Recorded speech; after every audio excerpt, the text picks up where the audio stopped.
Well, the only music from that time and up until 14, I only heard gospel music. So, yeah, B.B. King was not allowed in our house. I think the first music I tried to play was, and I got a spanking because of it. I was in church. I was 4 years old. And I started singing, "Shake, rattle, and roll." Oh, yeah. Shake, rattle, and roll. And my mom grabbed me and walked me out that church and whooped my behind, boy. And she says, "Don't play that devil music around here." That's what she told me. I want to hear the people.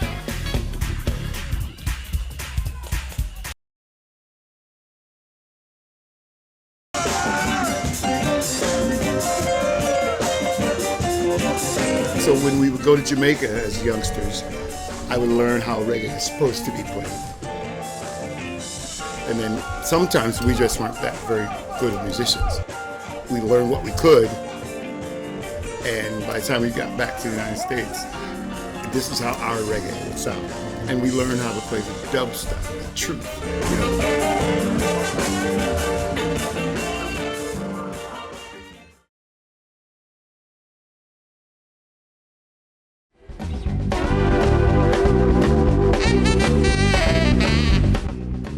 I was on tour and we're in New Orleans, and I always told this story about when I fell in love with this voodoo priest,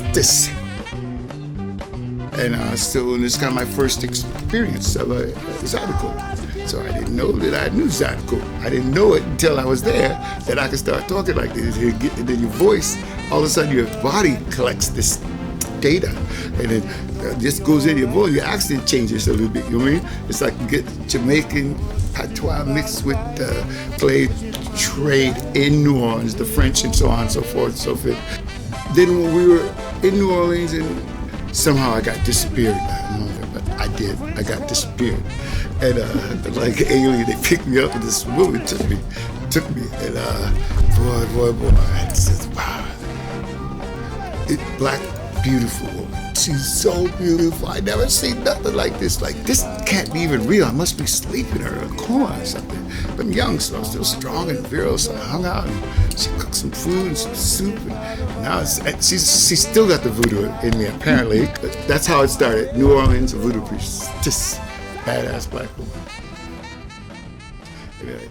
This is where I grew up in Worthington. After leaving Kansas City and moving to a small white town of 9,000 people in 1965. So everything changed.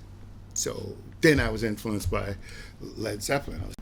My thought of what pure rock and roll, been dazed and confused for so long, is not true. One and a woman. See, they were written by them, but they interpreted it. This is how that's how it happened. So on our first ipso facto record, I do Whole Lotta Love, the bass, but I base it off of Ini Kamoze. That's a reggae piece. So I love sharing the whole of it. But I love sharing stage. There's so many musicians in Minneapolis, Twin Cities, in the state of Minnesota. But I hire really good guys who can take that 3 chords I know. You add all the sauces. You put your paprika, and you got your cumin, and you got your black pepper, and you got your white pepper. Then you need a little bit of sauce, so you gotta get smashed up the thing, blah, blah. You know, it's just about that recipe.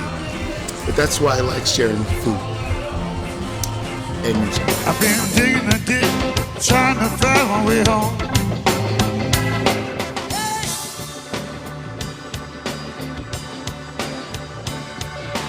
Knowing innately that this type of combination is going to be not only be satisfying for you, but as credible to the outside world? And or rebellious. I would like to lean rebellious. So Jamaican Rasta Police, and that's like watered down white reggae, you know. So those things upset me still like that. I'm gonna make it even more. I'm gonna put Led Zeppelin right smack dab in the middle of it and make it even, and play the solo that goes there. You know? Make it even more with that. And yes, exactly, force feed, and just to offend the status quo that I never met. We're gonna play like Jelly Bean till I get it right. And Jelly Bean is very, very free that way. Tell me what you're trying to say. Jelly Bean and I, we've spent time with each other.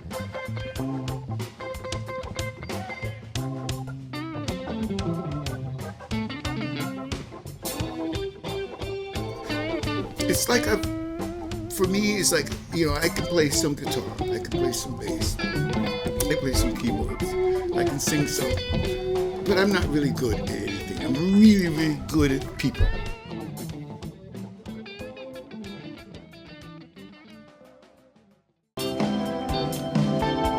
We must all learn to